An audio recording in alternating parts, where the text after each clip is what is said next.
What's this day like? You're doing it today in front of your fans and the players and the big screen. It's great, something, the community is a huge part of what we do, and so we wanted to find a way to share this experience with the community. So, we're always looking to get involved with Tucson any way we can, and so we're thankful that the union offered this opportunity up for us. The last 10 minutes, have you been able to look at Princeton at all, anything online? No, not at all. I mean, we'll dig into that tonight, and we're used to this. We're used to these quick turnarounds, and having been in the tournament quite a few times, and you get to work tonight, and you got to start putting your game plan tomorrow. I mean, it happens real fast because you usually travel on Tuesday. Styles make fights. This is a totally different style. Yeah, I mean, listen, I haven't dug enough into Princeton. I mean, I know their reputation is the Princeton offense, and maybe they're running it. I'm going to be honest with you. I haven't seen them play this year, so I don't want to make any assumptions, and we'll dig into it. And I mean, the quick numbers I looked at, their tempo wasn't like we played a lot slower teams.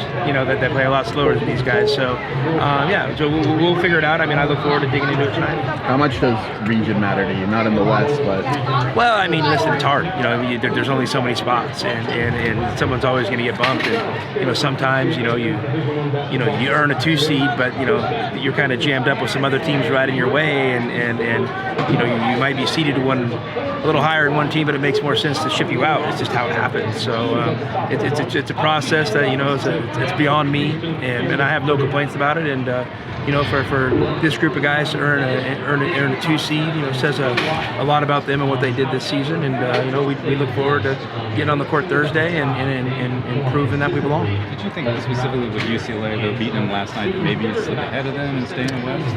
No, I mean, I honestly, and you know this about me. I'm not living in that world. And UCLA won the regular season by 4 games, and I think that carries some weight. And I'm happy we beat them last night, but they won the regular season by 4 games, and so I think they got rewarded for that, which is rightfully so. You're talking about the style with not only Princeton but some kind of tough, grinded out teams in this bracket. Does it make you feel more confident knowing that you guys have won games in different ways? You beat UCLA with 58 and 61 points. I'm always confident, that we can prepare to win game to game, and so I don't put too much stock in style of play or hey, this bracket looks like this, because you guys know how this tournament goes. I mean, the bracket can look like one thing on Thursday, by Saturday it looks like something totally different. So we're just gonna try to do our best to get through Thursday, and then we'll figure out Saturday after that. Tommy, how does last year's experience with first weekend and all that help to this?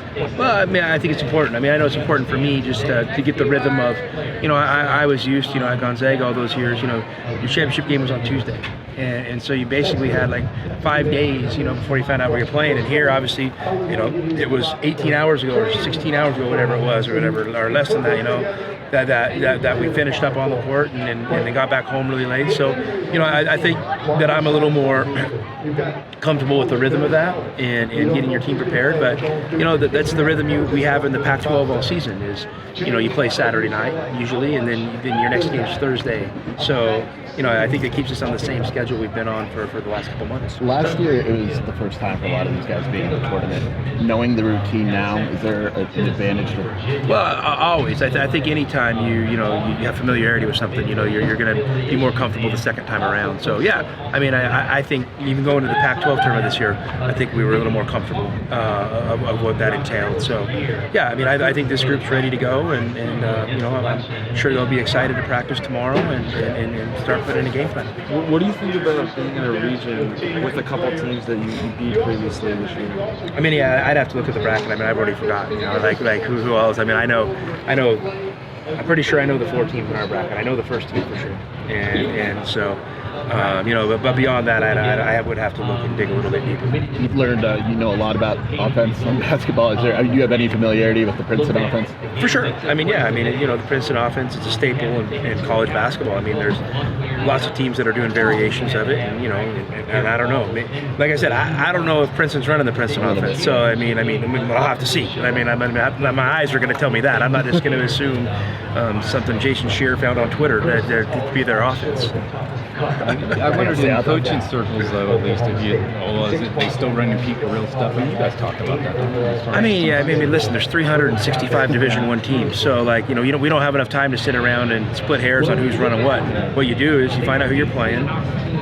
get the film and you start watching it, and then you start building a scouting report from there. So, you know, I mean, whether they're running the Princeton offense, I'm sure it's evolved from Pete Carrill, and I'm sure Coach Henderson has his own version of everything. So, I mean, we're just going to scout the team that we're playing, and we're going to make no assumptions. I just want to ask you something about last night. UCLA had to go small when the bigs stalled out, but you chose to keep your 2 bigs in. A lot of coaches would have adjusted and said, okay, we're going to go 1 big and all that. The confidence and the ability to be able to keep those 2 guys in.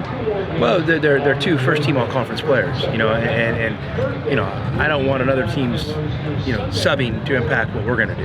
And, you know, you go small, we stay big. I mean, there's a give and take, right? And that group I felt like was playing pretty well, and you know, they had some guys that I felt like, even though they were small, we still had some matchups I was comfortable with, you know, defensively, and so we just kind of wrote it out. Can you talk about Azulis, the way he's playing down the stretch of the season compared to last year going into the tournament? Yeah, I mean, listen, I know last year he had some bad games. I don't know. I'd have to go through and look at. I don't know how he played. I can't even remember how he played in the Pac-12 tournament. I know he's playing well right now. I know he's had a great year, and I know he's had a really good player. And you know, the look he has in his eye right now, and I would assume that he's going to stay focused and keep playing at a high level. You're talking about last year's team entering the tournament versus this year's team. What strikes you? I mean, you guys, you're a little tighter in the rotation. You got some guys banged up, but obviously they're resilient. They've won games in different ways. I mean, do you feel different about this team? I mean, it's hard. Here's the deal. We could all sit here and speculate last year's team, this year's team, the team 3 years from now. It doesn't matter. Like, what matters is the team you have right now, the team you're going to play right now. So, you know, Pete Carrill's offense doesn't matter. But Princeton 2022-23 matters. And so, to me, I don't know. I don't feel really any different. I don't spend any time, you know, thinking about differences and comparing stuff that doesn't matter to me. We're just going to lock in and try to do the best job we can, getting ready to win Thursday. I know you talked about having to play 3 games in 3 days last night.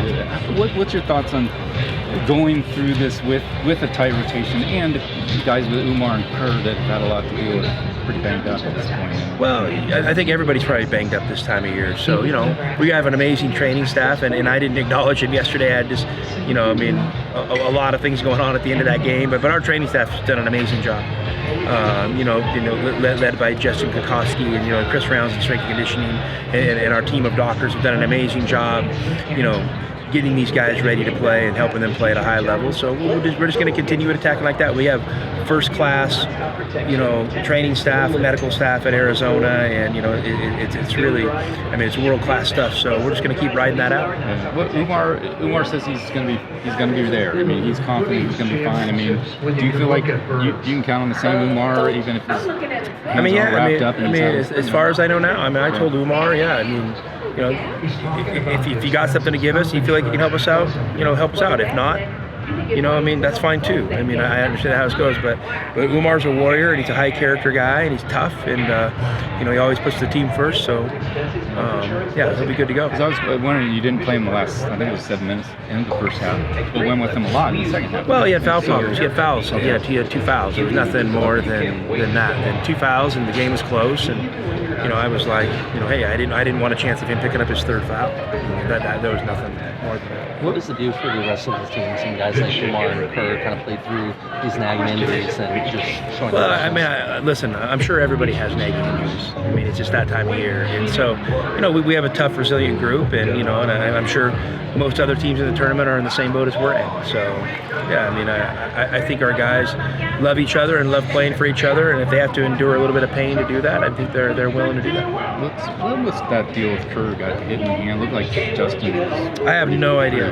Said about complaining of the ref that got hit or something. I have no idea. I mean, there's so many moving parts going on there. I got some things I just got to focus on the timeout, not on everything else going on the side. And I mean, they said he's ready to go back into play, and I'm like, perfect, put him back in. Yeah, I just wondered if in your position, because you've got this nice little 7-man tight, it's working out, but there's not a whole lot of room for error, you know, that makes, you know, when stuff like that happens. Well, there never is. Yeah. I mean, this time of year in college basketball, I mean, I'm sure you guys, if you took a little bit of time and look at minutes and rosters across the country, I bet there's a lot of teams are playing a tighter rotation than you think. So it's not just us, it's just kind of how college basketball is these days. One more question. What's tougher to get into, Whitman or Princeton? Well, definitely Princeton because I got into Whitman. You wouldn't have got in. Wouldn't have got in if it wasn't for that. All right. Thank you. Just like internet guys do.